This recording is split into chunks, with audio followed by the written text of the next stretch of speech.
যেমন সামলিয়েছে অন্যের চায়ের দোকান, সেই সাথে ঠিক রেখেছে নিজের পড়াশোনা।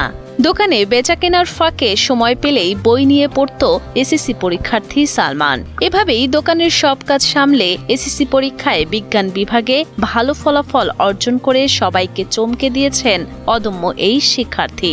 ডিউটি করে সে তার সংসারও চালায়, পাশাপাশি তার লেখাপড়াটাও চালিয়ে যাচ্ছে। যখন কাস্টমারও থাকে না, বই নিয়ে সে আমার দোকানেই বসে পড়ে। নিজের মেধা, পরিশ্রম আর সৎ ইচ্ছাকে কাজে লাগিয়ে অনেক অসাধ্যকেও যে সাধন করা সম্ভব, তারই বাস্তব উদাহরণ সিলেটের জৈন্তাপুরের চাল্লাইন গ্রামের সালমান আহমদ। এসএসসি পরীক্ষায় ভালো ফলাফল নিয়ে কৃতকার্য হওয়ায় সুধীজনদের মিষ্টিমুখ করায় সে। জানা যায়, সালমানের বাবা আব্দুল নূর বয়োবৃদ্ধ হওয়ায় অন্যের বাড়িতে কাজ করে সালমানের লেখাপড়ার খরচ চালান দরিদ্র মা আয়েশা বেগম। পাশাপাশি সালমানের বড় বোন টিউশনি করিয়ে যে সামান্য উপার্জন করতেন, তা দিয়েই কোনো রকমে চলত তাদের অভাব অনটনের সংসার।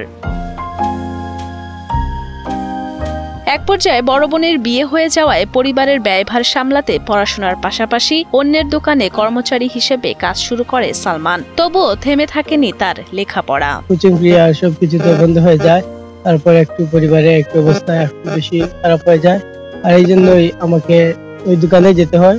ক্লাস 5-এও সে আপনার A+ পাইছে, 8-এও A+ পাইছে। কখনো রাত জেগে আবার কখনো ভোরবেলা উঠে পড়াশোনা করত সালমান। এমনকি চায়ের দোকানে কাজের পাশাপাশি সুযোগ পেলেই বসতো বই নিয়ে।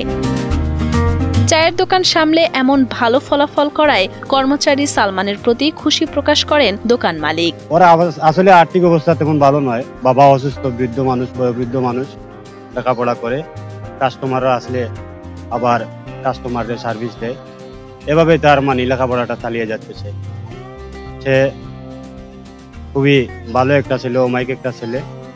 আর্থিক অবস্থা ভালো নয়, যার জন্য সে কাজটা করে যাচ্ছে তার ফ্যামিলির জন্য, তার লেখাপড়ার জন্য। সালমানের মায়ের ইচ্ছা ছেলেকে উচ্চশিক্ষায় শিক্ষিত করার। মায়ের স্বপ্ন পূরণ করতে নিজ চেষ্টায় ও অধিক পরিশ্রমে সফলতা অর্জন করে সে। এখন তার প্রশংসায় পঞ্চমুখ এলাকার জনপ্রতিনিধি সহ বিদ্যালয়ের শিক্ষকরা। এলাকার তো সালমান ছাগল এখানে স্টুডেন্টের চাকরি করে যে একটা বিজ্ঞান শাখা থেকে একটা ভালো রেজাল্ট। আমরা যে সালমানরে আমরা ছাত্র হিসেবে পাইছি, এটাও সুক্রিয়া।